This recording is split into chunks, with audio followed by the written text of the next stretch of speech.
Wisconsin অঙ্গরাজ্যের Milwaukee Republican পার্টির জাতীয় সম্মেলন। একজন দুজন নয়, অনেকের কানেই ব্যান্ডেজ। কেউ কান ঢেকেছেন কাপড়ে, কেউ কাগজে, আবার কেউ টেপ দিয়ে। তারা কি কোনো দুর্ঘটনার শিকার? কিন্তু সবার একই জায়গায় আঘাত, এ কি করে সম্ভব? অদ্ভুত এই মিলের রহস্যটাই বাকি। ট্রাম্পের আঘাতের প্রতি সহমর্মিতা জানিয়ে নতুন এক ফ্যাশন চালু করতে আমরা সহায়তা করছি। শুধু জানাতে চাই তাকে আমরা কতটা ভালোবাসি। পছন্দের নেতা বা নায়ক নায়িকার মতো নিজেকে সাজানো বা রাঙানোর ট্রেন্ড বা ঝোঁক বহুল প্রচলিত হলেও এবার নতুন চমক নিয়ে হাজির হলেন অ্যারিজোনা অঙ্গরাজ্যের রিপাবলিকান প্রতিনিধিরা। অভিনব এই ট্রেন্ডের পালে হাওয়া লাগানোর কারিগররা কেউই বয়সে তরুণ নন, যথেষ্ট পরিণত। একে ট্রাম্পের প্রতি গভীর ভালোবাসার বহিঃপ্রকাশ বলছেন তারা।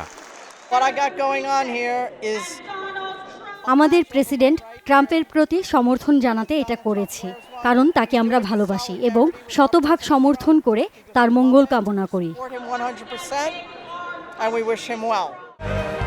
খোদ ট্রাম্পই মূলত অভিনব ট্রেন্ডের সূত্রপাতটি করেন রিপাবলিকান পার্টির 4 দিনব্যাপী জাতীয় সম্মেলনের প্রথম দিন। কান ছুঁয়ে বেরিয়ে যাওয়া আততায়ীর বুলেটের আঘাত ঢেকে রাখা ব্যান্ডেজ নিয়েই হাজির হন সম্মেলন স্থলে। দ্যুতি ছড়ান হাস্যোজ্জ্বল উপস্থিতিতে, চনমনে অঙ্গভঙ্গি আর কুশল বিনিময়ে উজ্জীবিত করেন দলের প্রতিনিধি আর সমর্থকদের।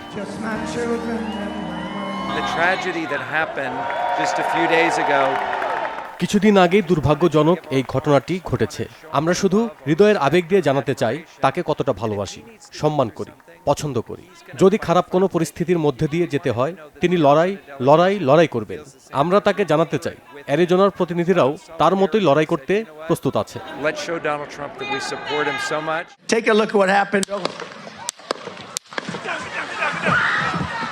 13 জুলাই পেনসিলভেনিয়ার বাটলারে জনসভায় আততায়ীর ছোঁড়া গুলিতে ভাগ্যক্রমে বেঁচে ফিরলেও বুলেটের আঘাতে ক্ষত বিক্ষত হয় ট্রাম্পের কান। পরদিনই কানে ব্যান্ডেজ সহ সম্মেলনে অংশ নিয়ে সবাইকে চমকে দেন। আসছে নভেম্বরের মার্কিন প্রেসিডেন্ট নির্বাচনে মূল প্রতিদ্বন্দ্বী বর্তমান প্রেসিডেন্ট ডেমোক্রেটিক পার্টির নেতা জো বাইডেন গত কয়েক সপ্তাহের নির্বাচনী জরিপে তুলনামূলক পিছিয়ে পড়েছেন। দলের ভেতর থেকেই প্রার্থিতা প্রত্যাহারের চরম চাপেও আছেন। এমন পরিস্থিতিতে রিপাবলিকান সমর্থকদের দৃঢ় বিশ্বাস কেউ ঠেকাতে পারবে না ট্রাম্পের জয়যাত্রা। আগামী জানুয়ারিতে প্রেসিডেন্টের শপথ নেবেন ট্রাম্পই, আর কেউ নন। Mehrab Hussain Khan, Bangla vision, news desk.